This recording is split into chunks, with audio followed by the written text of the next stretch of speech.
Hi, Kingdom Kids. This is Miss Pat, and today we're going to be talking about Baby in a Basket. And it's based on Exodus 1, first chapter, first verse 10 through 2 through 10. Okay? Now, the new Pharaoh of Egypt has forgotten that the Hebrew ancestors Joseph saved Egypt from the famine. And from his royal yacht on the Nile, the king frowns as he watches the Hebrew shepherds with their rich flocks. There are too many Hebrews in Egypt. If we had a war, they might turn against us. I must find a way to keep them from causing so much trouble. The next day, the king inspects a new building project. We need thousands more workers to get this job done. This sounds like a perfect job for the Hebrews. They will work as slaves. It will save us money, and then those foreigners won't be able to cause trouble.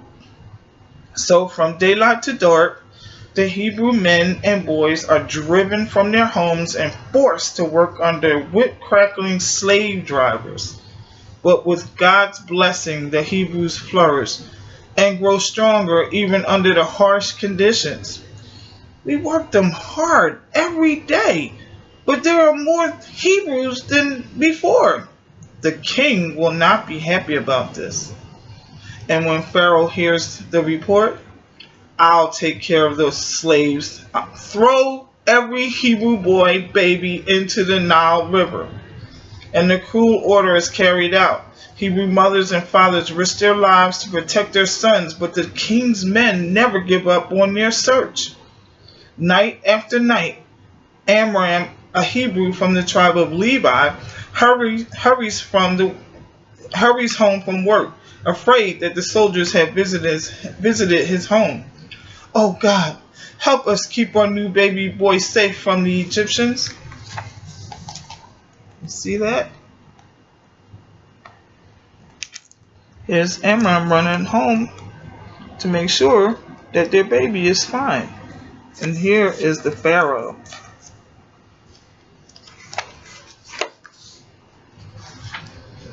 There's Miriam. The soldiers must not have come. Quickly, Amram enters the house and bolts the door. Surely God is with us. Our baby is 3 months old, and still soldiers have not found him. God will help us find a way to save our son. And the next day, Jochebed prepares a little basket. Keep watch, Miriam. I'm almost finished. Then, carefully avoiding the Egyptian soldiers, she takes the baskets and her tiny son to the river. His basket will float like a little boat. Keep watch over him, Miriam. Oh, my son, it tears my heart to send you away. May God watch over you and protect you. And Miriam hides in the bulrushes and watches. The princess, will she see the baby basket? Look, what a strange little basket. I wonder what's inside of it. See, that's the princess. And she found the basket. And here's Miriam and her mother making the basket for baby Moses. And here's Amram running home to make sure that the soldiers haven't come and gotten the baby.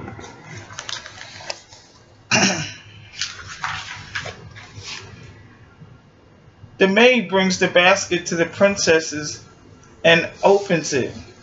A Hebrew baby! Listen to him cry. We have to find someone to feed and care for him.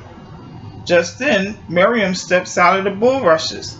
Shall I find a Hebrew nurse for the baby?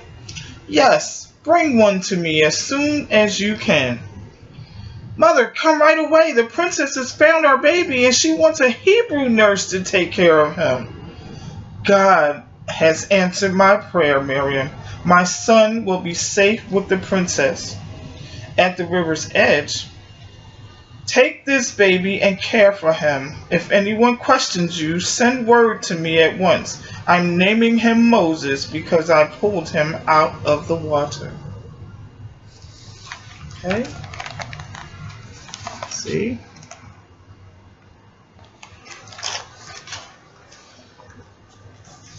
Prince on the Run, based on Exodus 2.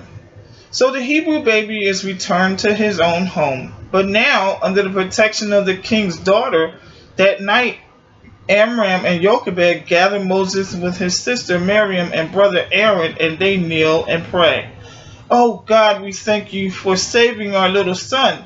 Help us to train him to serve you. And young Moses lives in his home until he is about 4 years old. Then his mother takes him to the palace to live with the princess who adopts him. Years pass, and the boy Moses lives the life of a young prince in Pharaoh's palace. And one day he drives through the city to a place where Hebrew slaves are working. As he watches the slaves toil, that means that they were working, he is startled by a man's scream. See? That's Moses hearing the man scream right here. And here's Moses growing up as a young man. And here is Moses being taken to the queen when he was 4.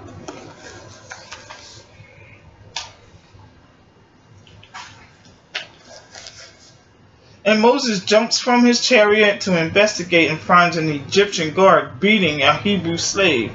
In sudden anger, Moses strikes out hard. Look, he killed the guard. The next day Moses returns, and when he sees 2 Hebrews fighting, he tries to stop them. Don't fight each other, idiots! Who made you a judge over us? Are you going to kill me the way you killed the Egyptian? People know I have killed a man. There's only one thing I can do, and I have to do it now. Later that day in the palace, Prince Moses killed an Egyptian guard for beating a Hebrew slave. Find the traitor and kill him. But Pharaoh's orders come too late. Moses has a head start on the soldiers who chase him. He escapes, and after a long, hard ride, he reaches the land of Midian. See?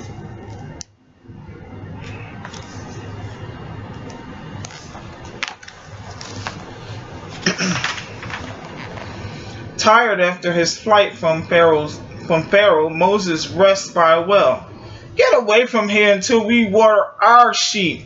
No, we were here first. You leave us alone.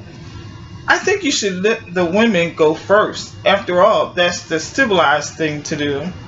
The cowardly shepherds retreat, and Moses helps the women water their flock. When the women return to their camp, one of them tells their father what happened at the well. A man saved you, and you came straight home? Why didn't any of you ask him to dinner? I am Zipporah. My father Jethro invites you to eat with us. Moses accepts the invitation, and that night after supper, I need a shepherd, a good man I can trust. Why don't you stay with us?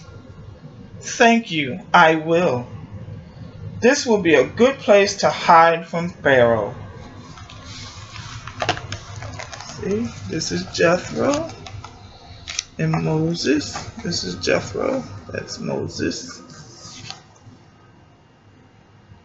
And these are the women at the well.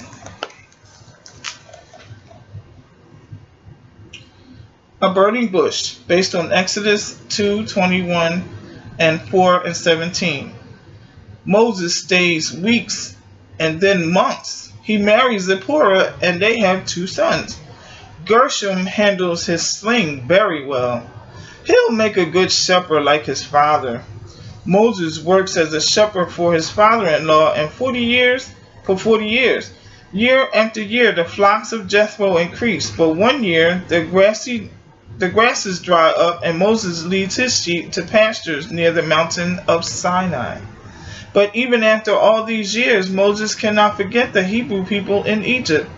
I wonder if Pharaoh is still alive, and what has become of my sister Miriam and my brother Aaron. Moses wanders about the Hebrew slaves still struggling under the whips of Egyptian rulers, and one day he looks up to see a strange sight on Mount Sinai. He steps closer and then stops. A voice from the fiery bush calls out, Moses.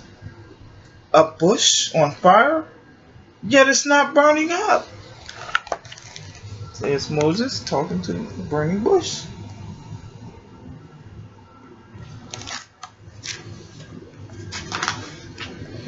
I am here.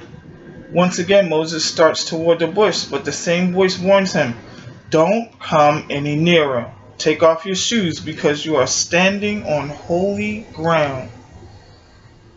I am the God of your father and the God of your ancestors, Abraham, Isaac, and Jacob.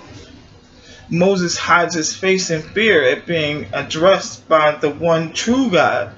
I have seen my people suffer in Egypt, and I have come down to save them. I want you to bring them out of that land. Then you will lead them to a new home, a land flowing with milk and honey.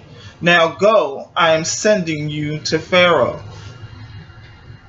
Who am I to speak to the pharaohs of Egypt? Who am I to lead the Hebrews? I'm not a leader. I am your leader, and I am with you. Believe me that you and the Israelites will come to worship me on this very mountain. I am not a prophet or a priest. What if they ask me your name?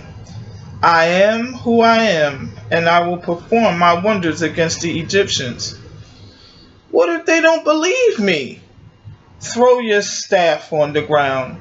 And Moses' staff immediately turns into a venomous snake. He runs in terror.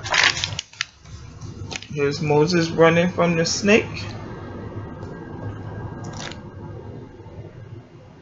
See that? This is pretty awesome.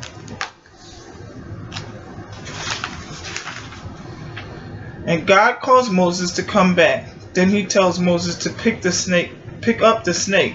And trembling at the power of God, Moses obeys. The Lord has given Moses the power to do this miracle and two others, so he can make the people believe. Still, Moses is afraid. I am not a good speaker. I can't do this job. But God is tired of Moses' excuses. I made your mouth, didn't I? I can make you speak with it too. But very well.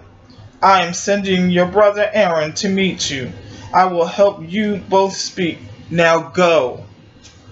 And meantime, in the slave huts of the Egyptians, the Hebrews are crying out to God to help them. While Aaron, the brother of Moses, is praying, God speaks to him. Go into the wilderness to meet Moses. This is God speaking to. This is Aaron.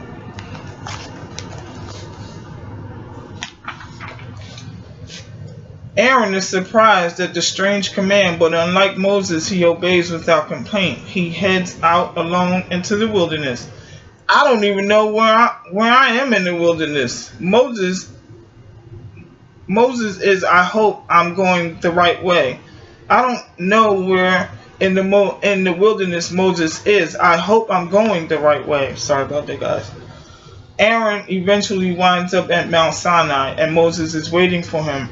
Brother, I've been watching for you. God told me you would come. And quickly Moses explains that God has called them to lead the Hebrews out of slavery into Egypt.